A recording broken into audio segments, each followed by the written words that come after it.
Muy buenas tardes. Seguimos en nuestra celebración del Memorial de Pesach, acá en la Asamblea Transformada de Yahweh.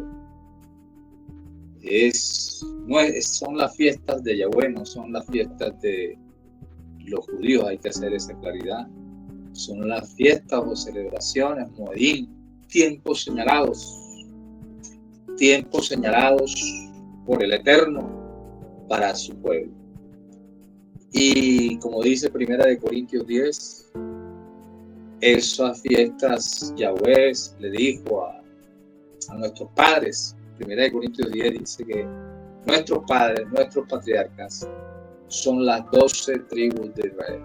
En ellas están los judíos y en ellas están los judíos y los benjamitas. Y también están las ovejas perdidas de la casa de Israel, que se fueron por el mundo a fundar naciones, según la bendición que Yahweh le dio a ese pueblo, a esa cabeza de Efraín, que se fuese como gentil por el mundo a fundar naciones. Entonces nosotros estamos injertados en un solo olivo, un solo árbol, un solo cuerpo, una sola esposa que va a tener Yahweh, nada más. Y allí se injertan como las 12 tribus de Israel. Como las 12 tribus de Israel. Por lo tanto, son la fiesta de nuestro Padre Celestial y son también, pues, nuestras fiestas, las que amamos y las que, de alguna manera, pues, desde luego, por eso se dice que es un memorial, que no es el Pesach, porque no es un sacrificio. Ya el sacrificio, ya nuestra Pascua, nuestro Pesach, ya se hizo. Ya a través de Yahshua se cumplió. Se recuerda que nuestros padres, nuestros patriarcas estaban en Egipto y con el brazo poderoso de Yahweh, su Espíritu Santo, el brazo poderoso de Yahweh, su Espíritu Santo logró que salieran nuestros padres, saliéramos nosotros de Egipto. Y entonces, como memorial, se mandó a que esa celebración de Pesach se hiciera por siempre. Nosotros, ellos, nuestros hermanos de Judá, tendrían pues ese regocijo de celebrar la liberación de Egipto, o igual como nosotros también fuimos liberados. Nuestros padres estaban allá y fueron liberados. Pero nosotros, los que hemos creído en el Mesías sufriente, celebramos más eso.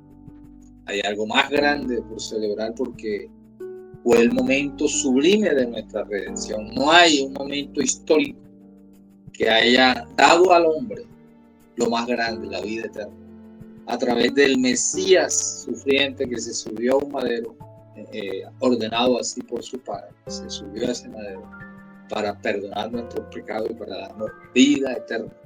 Por lo tanto, si ellos celebran, todavía nosotros más hemos recibido al Mesías. Nosotros los que estábamos lejos, ellos que estaban cerca. Él no quería comer ni el corderito que se estaba ofreciendo. El Padre estaba ofreciendo el cordero, ofreció el cordero. Nosotros, a veces despalomados sin saber quiénes somos, hemos creído en esa entrega, hemos creído en ese Mesías Redentor. Por lo tanto, estamos acá disfrutando de esa fiesta. Entonces, estamos acá gozándonos, viendo acá cómo está. Y vamos a seguir entonces disfrutando de esto, porque esto hay que disfrutarlo. Entonces hoy hemos traído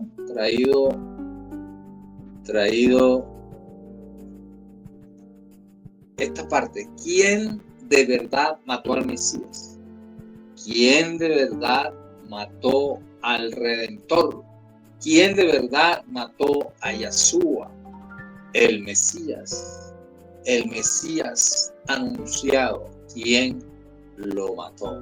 quién de verdad, porque nos dicen, no, que eso lo mataron fueron los judíos, no, que eso no lo mataron los judíos, sino fueron los romanos, no, que eso, bueno, pero quién de verdad, a quién se le atribuye de verdad la palabra de Yahweh, a quién le atribuye la muerte de ¿cómo se llama? De la muerte de Yahshua el Mesías. Esto hoy tiene que ver con toda esta celebración, pero también son preguntas que hay y es bueno traerlo. Estaremos en esta celebración, aún mañana estaremos también por acá, ya de pronto, llevando a cabo el ejercicio de la cena memorial, porque no es, sino es una cena memorial, cena en memoria de la liberación que tuvieron nuestros padres allá en Egipto y de la redención, como hoy lo vamos a estar enseñando. La redención, o sea, nosotros estamos de fiesta con Yahshua. Estamos de fiesta con Yahshua. Estamos de fiesta de Yahweh. Por eso, pues, vamos a empezar.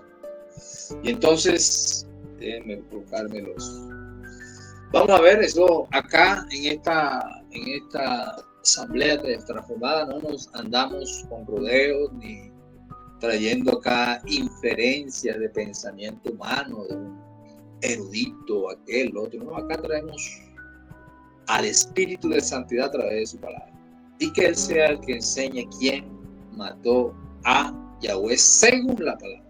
No es según lo que yo crea, que yo quiera, no, según la palabra. En Hechos 4:27 dice lo siguiente: porque en verdad en esta ciudad se unieron tanto Herodes como Poncio Pilato. Recuerde que el primero estuvo con Poncio Pilato, después con Herodes y después regresó a las manos de esos gobernantes. Entonces, desde ya, ¿quién mataron? ¿A quién están involucrando en esta muerte? A gobernantes. Y sepa, pues, que podemos decir que Yahshua lo decía, Yahshua, póngase pila, dijo Yahshua, un momento, porque viene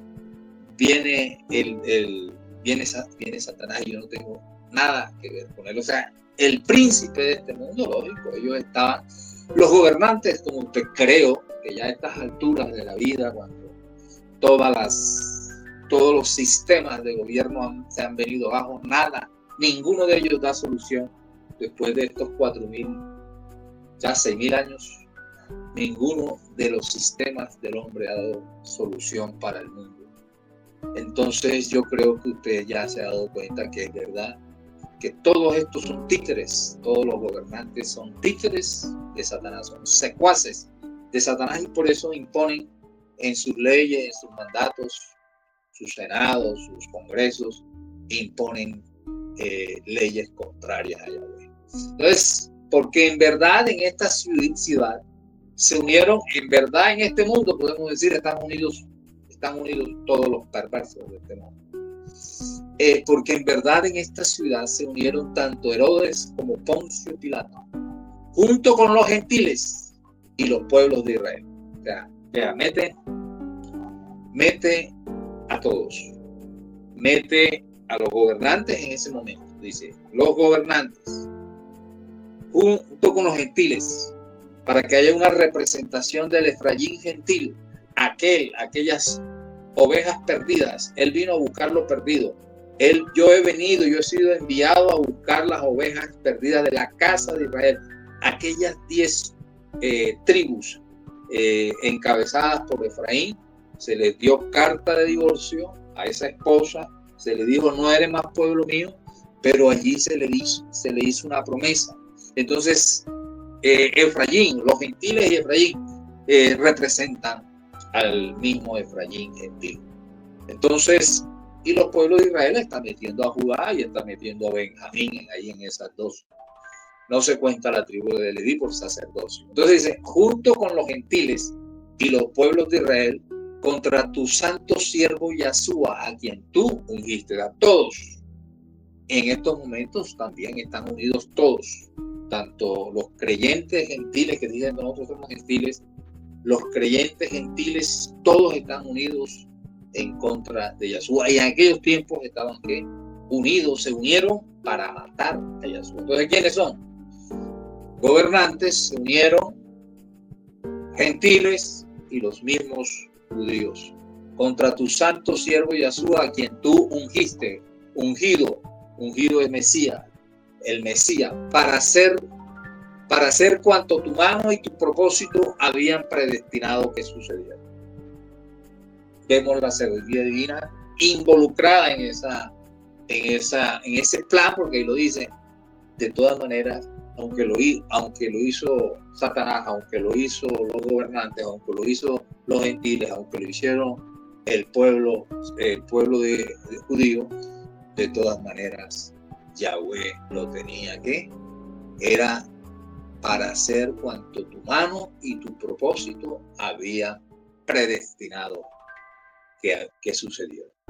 Responsabilidad humana y la soberanía divina de Dios. Ahí siempre va a estar el libre albedrío del humano. El libre albedrío en esa decisión también está involucrado en el libre albedrío, la libre voluntad de todo lo que hemos mencionado. Y la soberanía en su plan divino, en su plan salvadorífico. Pero pues vamos a por qué Yahweh había predestinado para que esto sucediera, como dice allí lo dice, para hacer cuanto tu mano y tu propósito habían predestinado para que sucediera. ¿Por qué? Esto lo vamos a contestar más adelante, pero tenga en cuenta eso es lo que uno se pregunta. Muchos dicen, no, lo mató tal. No, pero Yahweh lo tenía predestinado. Era su plan, era su propósito. ¿Y por qué? Lo vamos a ver adelante. No se me desespere porque vienen las respuestas que usted le pueden estar embargando en este momento. Pero antes vamos a ver dice la palabra que era el ser humano, los hombres de aquellos tiempos decidieron eso. Tanto gentiles como judíos, tanto romanos como soldados como gobernantes estaban allí decidiendo. Pero vamos a ver esas expresiones de esa responsabilidad humana, cómo lo expresaban, cómo asimilaron, y lo vamos a ver que también lo asimilaron como una tragedia. Y sí, puede que tenga todas las señales de una tragedia porque fue un crimen hecho por el mismo hombre, pero vamos a ver qué produjo esa tragedia. Mateo 27 dice así, Pilato preguntó, pero ya le digo el versículo, ahorita se lo digo más adelante, versículo 23. Pilato preguntó, capítulo 27, Pilato preguntó, ¿por qué?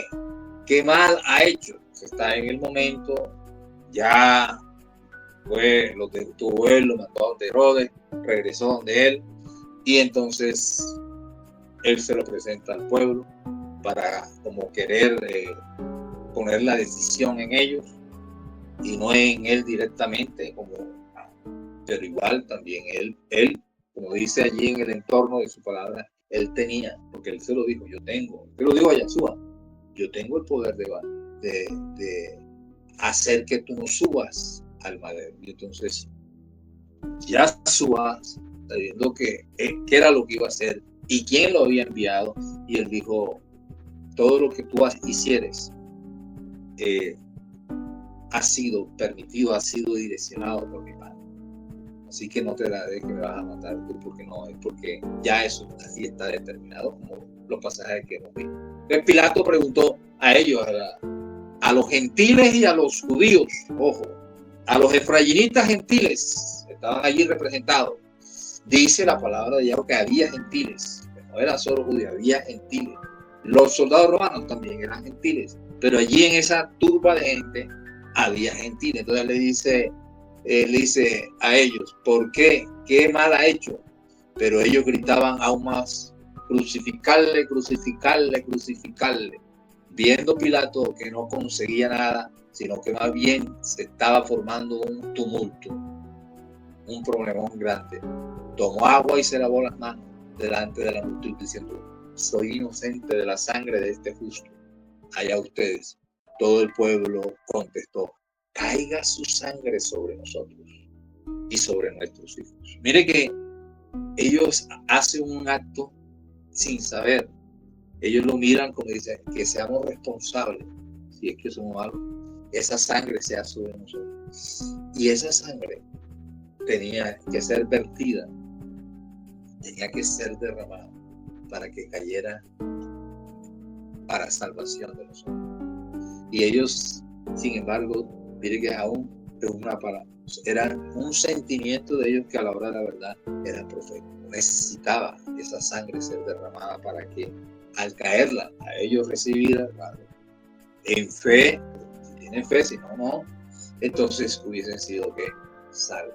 Todo el pueblo contestó: caiga su sangre sobre nosotros y sobre nuestros hijos. Imagínense lo que estaban diciendo, en el sentido de como si es una maldición que venga sobre nosotros. ¿Ya? Entonces, la crucifixión, los que estaban ahí vieron la cruz como el punto final de la vida de Jesús. O sea, todos los que estaban ahí. O sea, yo me pregunto, cuando ponía este punto, ¿cómo lo vio su madre? Había esperanza. ¿Cómo lo vieron sus discípulos? Había esperanza, viendo morir al líder. Ellos estaban comprendiendo lo que estaba sucediendo, o tal Pedro estaban ya decaídos y estaban alejados, escondidos ya. ¿Quiénes se escondieron? ¿Quiénes se fueron? Es más, si en verdad ellos sabían, si ellos hubiesen entendido que eso era necesario y que el sello de esa victoria era la resurrección, yo les aseguro que los primeros hubieran estado allí en esa tumba esperando la resurrección. Pero mire que las mujeres que fueron allá, bueno, como al fin mujeres, pronto por curiosidad, pronto lo que sea, pero fueron las mujeres, no fue su madre, no fueron sus hermanos, no fueron sus discípulos amados, los más cercanos, fueron las mujeres. Esto deja entrever de que qué era lo que ellos, qué estaba pasando en ellos en ese momento. Lo estaban viendo como una tragedia, lo estaban viendo como el punto final de la vida de Yeshua, como lo vieron todos los que estaban allí.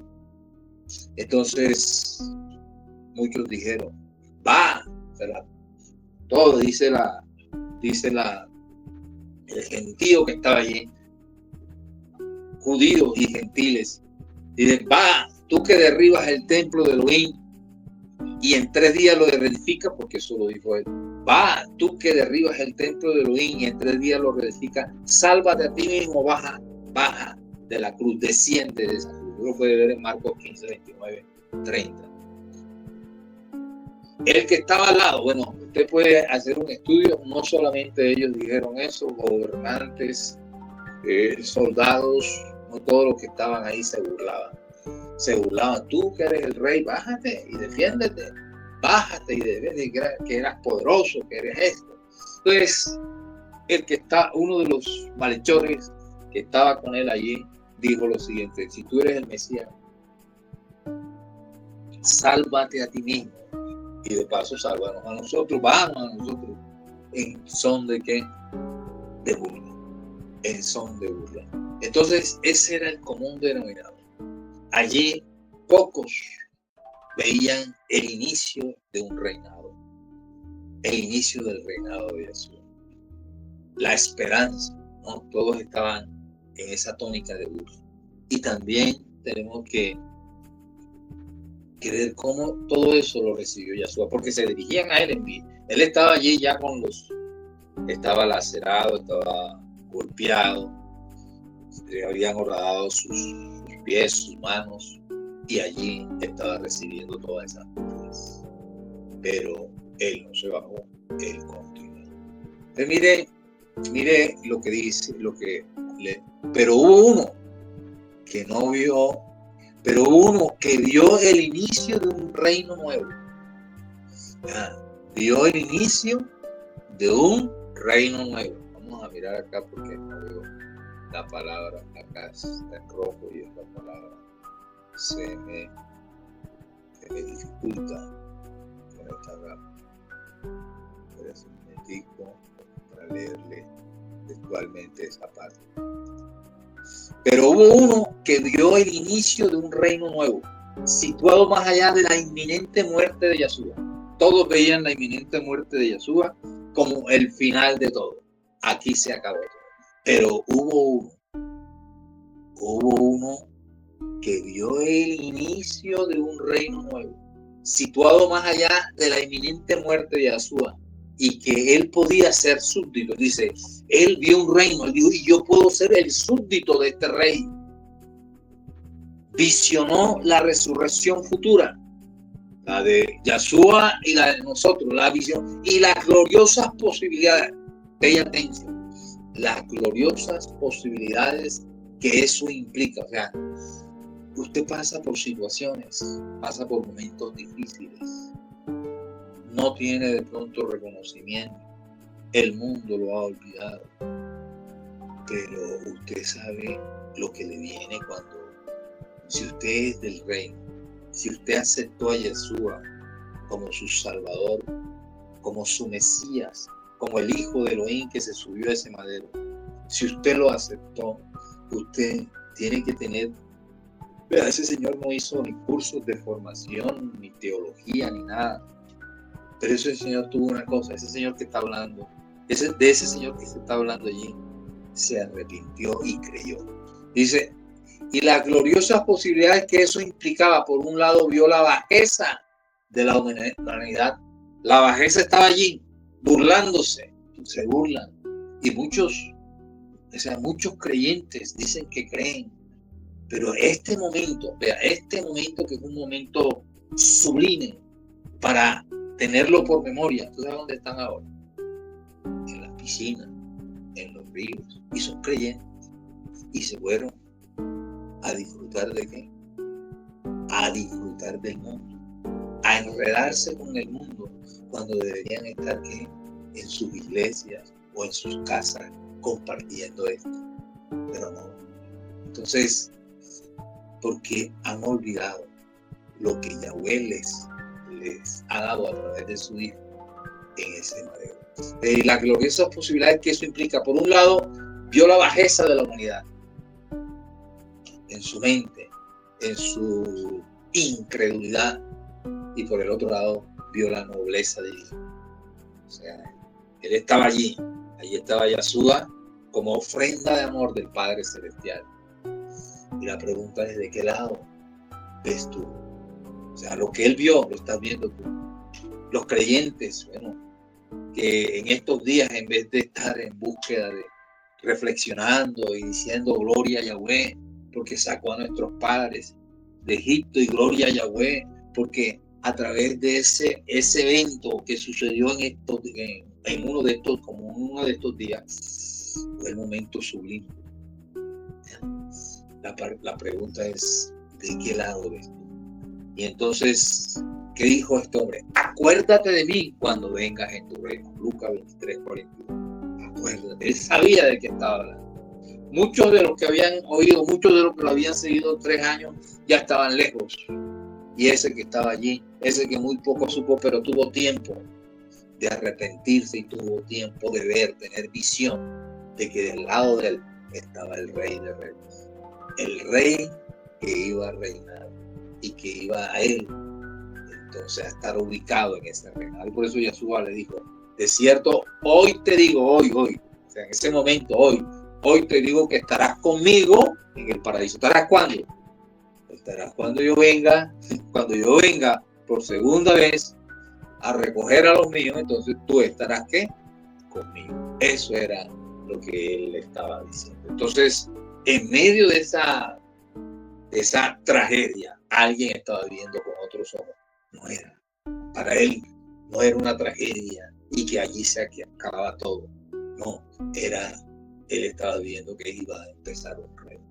Y por mucho que usted pase, por mucho que sucedan cosas en su vida, usted tiene que entender, usted tiene que visionar que Yahweh está con usted, que Yahweh ha hecho lo que ha hecho y que ya le espera a usted un reinado, el reinado de Yahshua, en donde se enjugará toda lágrima, en donde seremos recompensados por lo que hayamos hecho para ese reino, para ver ese reino en los demás, pero no como aquellos que en estos días están de paseo y se les pregunta, doloroso porque se les pregunta, ¿y qué vas a hacer? A gente que hace rato es creyente. No, yo voy de paseo con mi familia. Pobrecita. O sea, miren cómo han menoscabado a esta celebración. Entonces, la pregunta, ¿usted en qué está? ¿De qué lado está usted? Vamos a seguir viendo esta presentación para ver la soberanía divina, ¿no? O puede hasta decirle, hay en toda la Biblia, desde Génesis a Apocalipsis, hay un eje transversal que es la soberanía de Elohim, lo que él hace, y también está la responsabilidad. Y entonces vamos a ver si Yahweh no tuvo nada o tuvo algo que ver con eso, no tuvo que ver con todo. Yahweh se proveerá de cordero. Desde Génesis 28, Yahweh a su pueblo que no lo entendieron, que no le comprendieron, pero cuando Abraham le dijo, ves, Abraham, sacrifica a tu hijo, él, ¿qué hizo con su hijo? Después, más tarde, sacrificó al hijo. Si esto lo hubieran entendido los hermanos de Judá, que saben mucho de Torah, si hubiese visto que Abraham y su hijito Isaac era tipología de Yahshua, era tipología del cordero que se necesitaba como ley, porque si no hay sangre, según la ley, no hay remisión de pecado, no hay, la persona no es santificada, no es limpiada, se necesitaba remisión de sangre. Entonces, Yahweh, aún viendo eso, Abraham responde y dice, Yahweh proveerá del cordero. Eran palabras proféticas. ¿Por qué?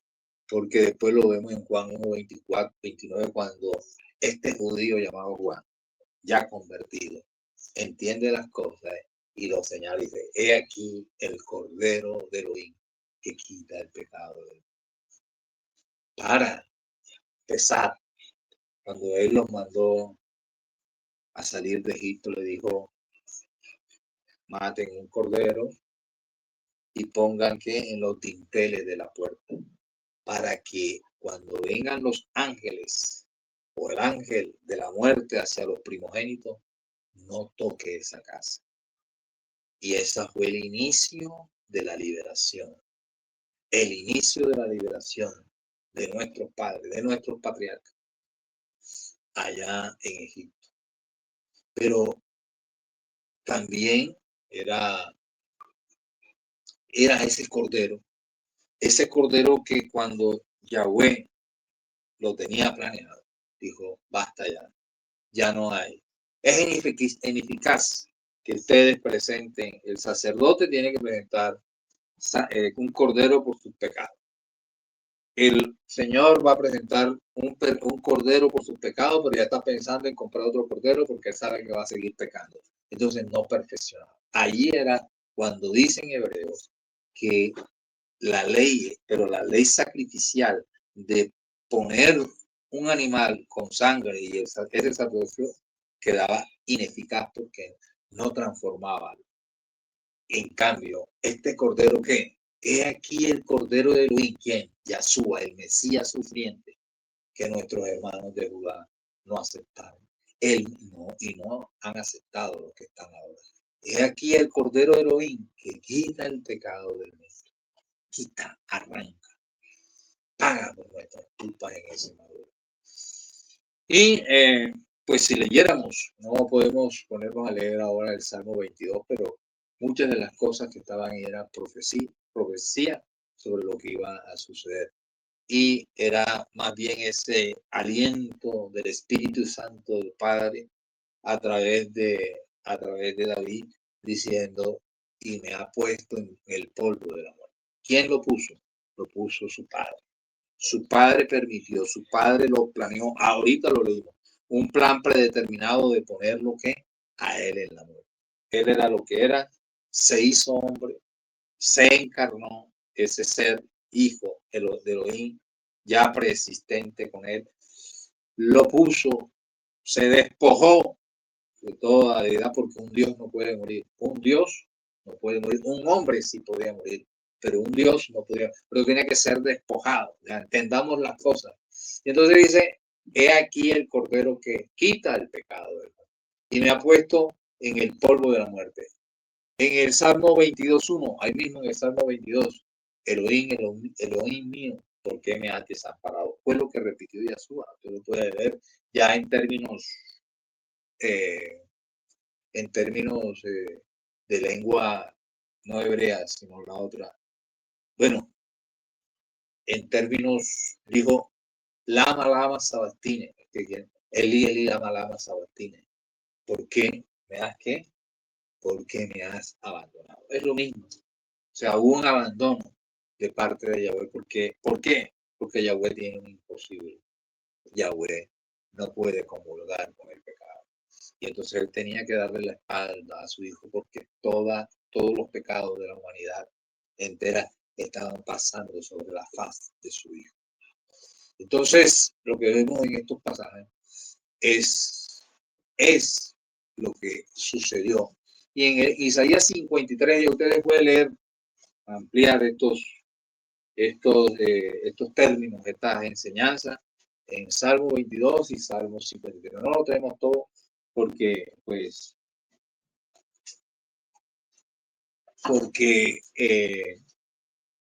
no nos alcanzaría el tiempo. Entonces el término ese, Elohim, Elohim mío, él dijo, Eli, lama sabastine, lo dijo en arameo. Acá en Isaías 53 dice, con todo eso Yahweh quiso quebrantarlo, sujetándolo a padecimiento. ¿Quién lo sujetó en esa cruz? De esa cruz no lo bajaba nadie, ni todos los ejércitos del mundo que fueran ni los ángeles del mundo podían bajar, porque lo sujetó que es su padre. Lo sujetó Ahora, podía Yahshua contravenir esa orden, posiblemente porque estaban ¿qué? Ángeles. Recuerde que cuando él recibe la tentación en el desierto, Satanás le dice, envía a tus ángeles a que te... porque sabía que él había sido despojado de esa deidad que él tenía, pero que contaba con una relación directa con el Padre a través del Espíritu de Santidad del Padre. O sea, con todo eso Yahweh quiso quebrantarlo, sujetándolo a padecimiento. Lo sujetó, lo llevó a padecimiento en ese madero. ¿Quién? Su Padre. O sea, aquí lo está diciendo la palabra de Dios. Ya lo vimos allá en Hechos 4. No solo lo dice en el Antiguo Testamento, sino que también lo dice en Hechos 2.23. Más claro, pues, tiene que mandarlo a hacer. Este fue entregado por el plan predeterminado y previo conocimiento de Yahweh. Por favor. O sea, estamos diciendo que participaron todos. Unos con mala intención y otros con la intención de salvar a los pecadores, de salvar a los perdidos. Este fue entregado por el plan determinado y previo conocimiento de Yahweh.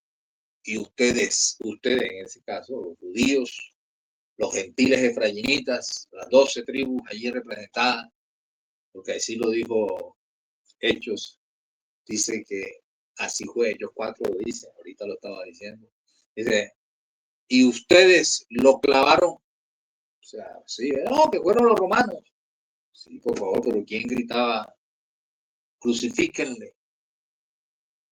¿Y quiénes fueron y dijeron, lo denunciaron, si no fueron los del Sanedrín de ese tiempo, los Caifás y el otro?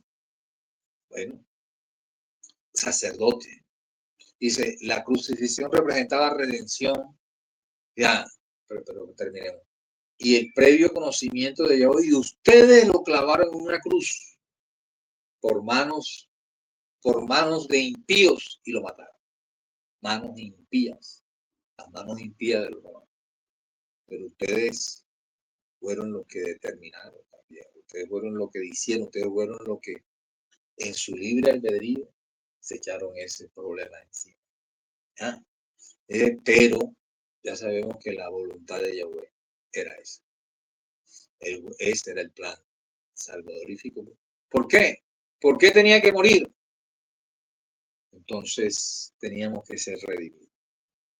Teníamos una mancha. Cuando nacemos, ya traemos la mancha. Por el pecado de Adán. Nosotros traemos muerte. Ganamos muerte. Y perdimos ¿qué? La conexión, el privilegio, el estar con Yahweh eternamente lo perdimos con Adán. Y por eso teníamos que redimir. O sea, es como para que entiendan, cuando una persona va y lleva una prenda a una casa de compraventas y entonces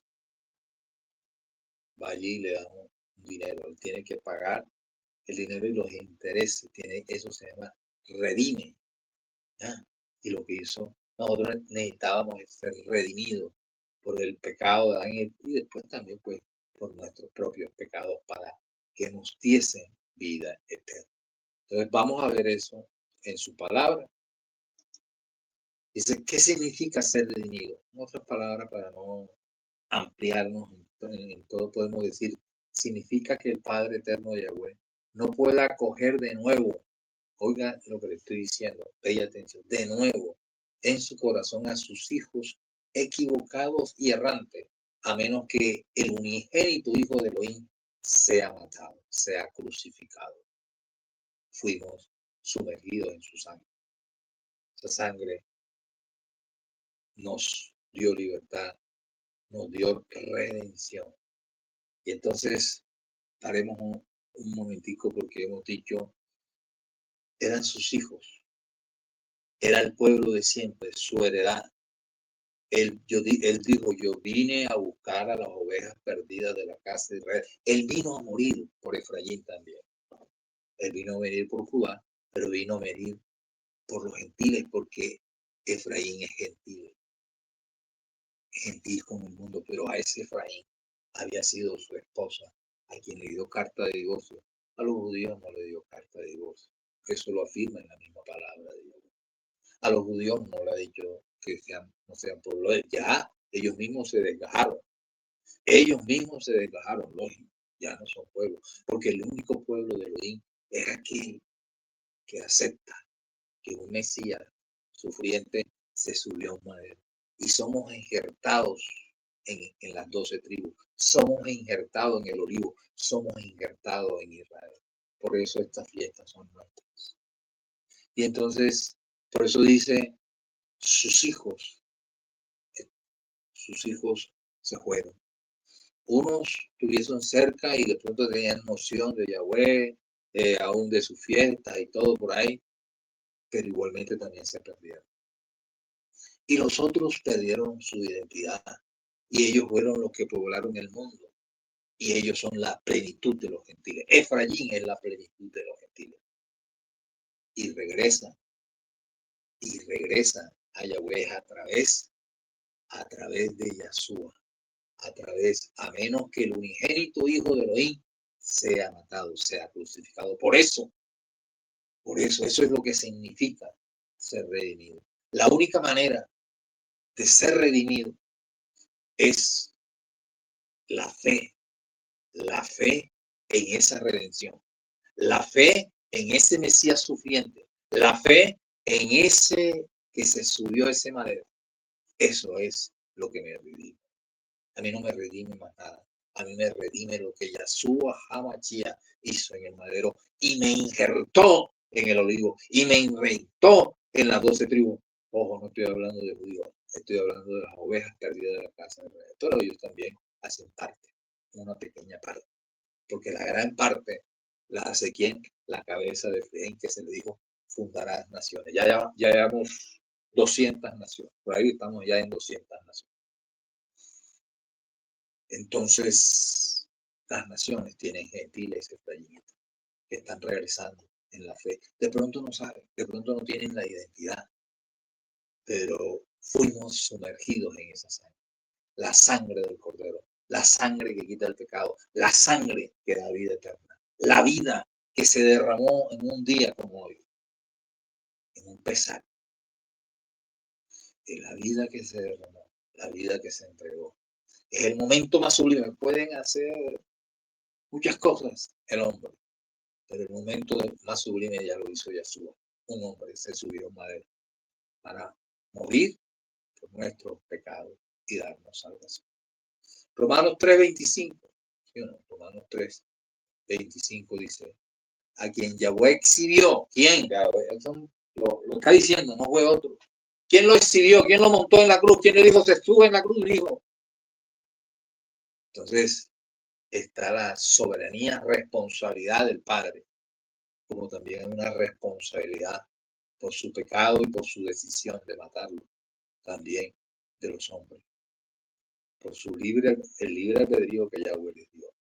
A quien Yahweh exhibió públicamente, pero lo exhibió como propiciación. Él fue propicio, hubo un sacrificio propicio para darnos eternidad.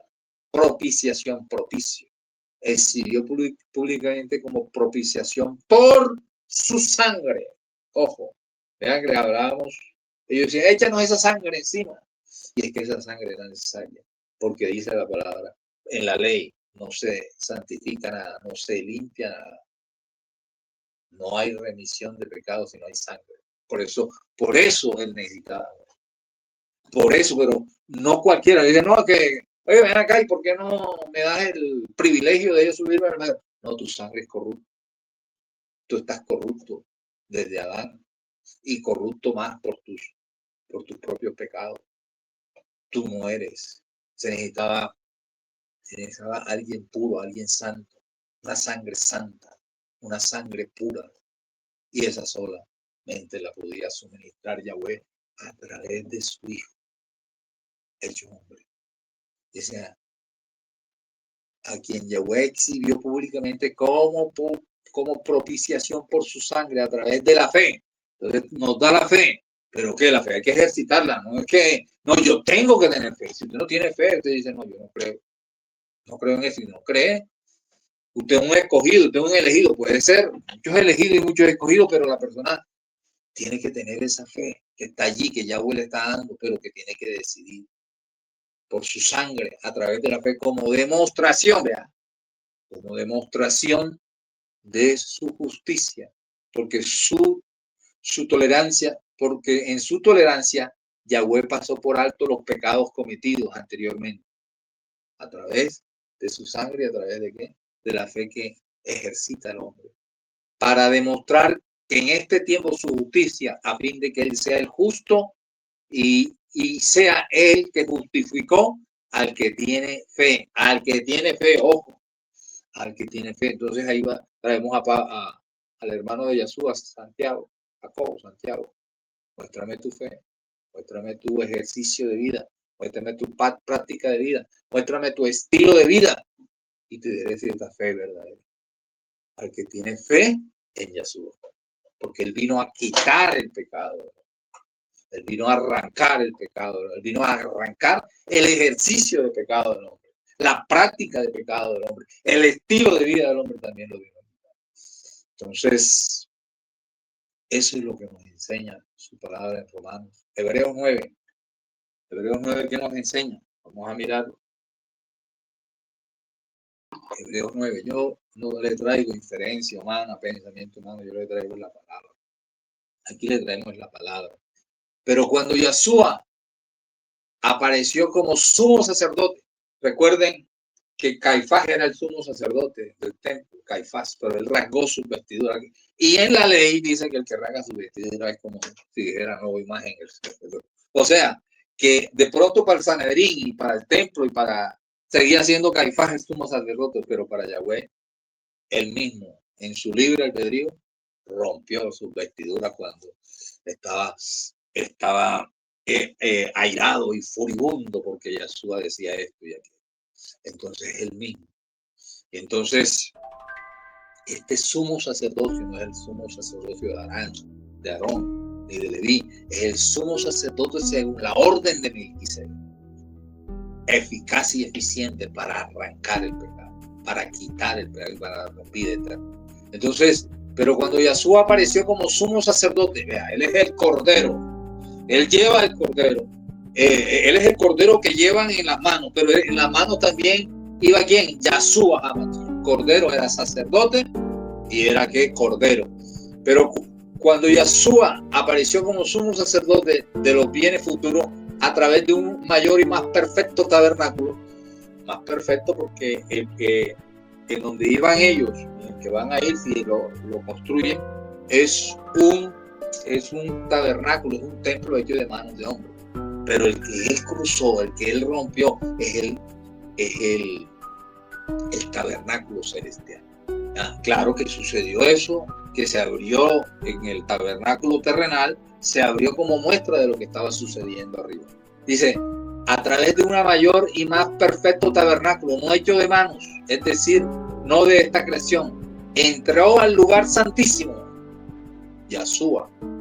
O sea, de pronto ellos no vieron, no, así que él entró al lugar santísimo, yo no lo vi, dice, aquí no hay ningún registro, Caifás estaba como loco ese día, estaba, había así, se rompió las vestiduras y tal, pero no, él seguía siendo, entró al lugar santísimo, el santuario celestial, entró al lugar santísimo una vez para siempre, una vez, no hay necesidad de que él muera todos los días y que usted lo consuma todos los días. No, eso no hay necesidad, eso que es, ya él lo hizo una vez por siempre, eso está en Hebreos, una sola vez basta, no hay más que hacer, ya él hizo. Si usted se pone a hacer cosas, entonces está diciendo, está invalidando lo que ya Yahshua hizo, eso es un pecado grandísimo.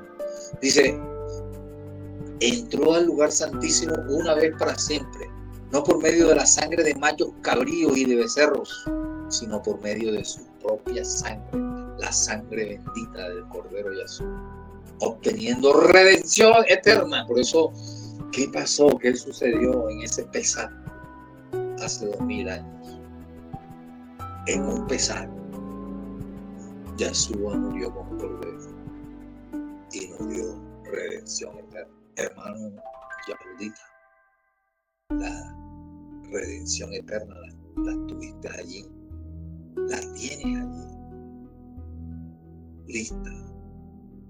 Pero no has querido comer, o sea, en el sentido de comer, creer por fe para tener redención eterna. Porque si la sangre de los machos cabríos y los de los toros y la ceniza de la novilla rociada sobre los que se han contaminado santificaban para la purificación de la carne, de lo que veníamos diciendo era ley. O sea, no puede haber, tenía que haber remisión por sangre, pero ya no de machos cabríos, tenía que haber algo más perfecto, tenía que haber algo que diera redención eterna, y fue lo que hizo Yahshua HaMashiach en un pesar como es la celebración. Por eso nosotros deberíamos estar gozosos, alegres. Es en cuanto más la sangre de Yahshua, quien por el Espíritu Eterno, él mismo se ofreció sin mancha a Yahweh, purificará nuestra conciencia de obras muertas para servir al Elohim vivo. Es una pregunta, por favor. No puede ser que mantengas ejercicio de pecado. No puede ser que tengas práctica de pecado, porque una sangre, la sangre bendita, ya purificó nuestras conciencias. Él está diciendo, purificar nuestras conciencias de obras muertas para servir al Elohim vivo. Por eso Yahshua es el mediador de un nuevo pacto, a fin de que, habiendo tenido lugar una muerte para la redención de las transgresiones que se cometieron bajo el primer pacto. Los que han sido llamados recibirán la promesa de herencia eterna. Nos dio herencia eterna. Ahí está, la tragedia. Fue la tragedia que aseguró el gozo eterno para la humanidad. Mientras aquellos lo vieron como una tragedia, donde ya se acababa la vida del Mesías, aquel que estaba allí, que no hizo ningún curso de teología, que no hizo ninguna licenciatura de esto, de aquello, a él la tuvo ya. Él dijo, uy, me arrepiento, uy, me convierto, uy, quiero estar contigo en tu reino. Acuérdate de mí cuando venga en tu reino. Acuérdate de mí. La tragedia pero para otros era tragedia. Y tanta tragedia para otros que era sometido a burlas. Bájate de ahí. Bájate de esa cruz si es que puedes. Pero, ¿qué dijo la palabra? Yahweh lo sujetó. Yahweh lo sujetó allí y lo sometió a padecimiento. Entonces, tenemos claro de la participación soberana de Yahweh en la muerte, en el plan salvadorífico a través de Yeshua, pero también tenemos a través de la palabra que el hombre también fue responsable de esa muerte por su propio pecado y por su propia, o sea, lo que ellos dijeron, tanto gentiles como judíos, tanto efraimitas como, tanto de la casa de Israel, efraimitas, como casa de Judá, dijeron, échanos esa sangre sobre nosotros. A la vez fue el momento más sublime de la historia, ningún momento como ese. Por eso podemos dar gracias y como iniciamos celebrando, podemos celebrar. Y ahorita pues me ayuda a cantar acá. Dice así: grande y maravillosas son tus obras, Yahweh y todopoderoso. Justos y verdaderos son tus caminos, Rey de los santos, Rey de los santos, Rey de los santos. ¿Quién no te temerá, oh Yahweh, y glorificará tu nombre? Pues solo tú eres santo, por lo cual todas las naciones vendrán y te adorarán. Aleluya, aleluya, aleluya, aleluya, aleluya, me da Yahweh, dale gloria, porque su juicio ha llegado.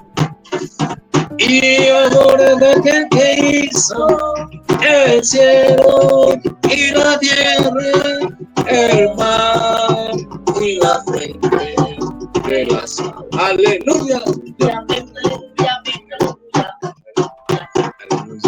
aleluya. Padre, te damos gracias por esta celebración que vamos a seguir continuando mañana a las 5, Elohim mediante, Elohim nos permita. A las 5 de la mañana a las 5 de la tarde estaremos aquí cerrando el pesar, Padre de los cielos, para tu gloria y honra. Te alabamos y te exaltamos, oh Padre de los cielos. Oye Israel, Yahweh nuestro Elohim, Yahweh uno es. Y amarás a Yahweh tu Elohim con todo tu corazón, con toda tu alma y con toda tu fuerza. Y estas palabras que yo te prescribo y las pondrás sobre tu corazón. Se las repetirás a tus hijos, estando en casa, andando por el camino, al acostarte, al levantarte. Las atarás como señal en tu mano, las pondrás como frontales entre tus ojos y las escribirás en los postes y puertas de tu casa. Que Yahweh les bendiga, que Yahweh les guarde, que Yahweh haga resplandecer su rostro sobre ti y sobre los tuyos y tenga de ti y de los tuyos misericordia. Que alce su rostro y ponga paz en cualquier circunstancia en tu corazón, y que Yahweh ponga su nombre, Yahweh, en ti. Oh Padre de los cielos, hoy oramos por esa tierra santa, Padre de los cielos. Oramos para que tengas misericordia, misericordia, misericordia. Rajen, rajen, rajen, oh Padre de los cielos, ten misericordia. Es lo único que podemos pedirte por esa tierra, oh Padre de los cielos. Te alabamos y te exaltamos y te damos muchas gracias, oh Yahweh de los ejércitos. Quédate con nosotros, oh Papito lindo, quédate con nosotros, en el nombre de Yeshua. Amén. Bueno, estése atento. Mañana seguiremos con nuestra celebración de Pesaj. Ya el cierre, ya ejecutaremos la cena memorial para recordar todavía con más vehemencia eso que ya fue a través de su cordero que él hizo colocar y escogió para eso. Y entonces estése atento.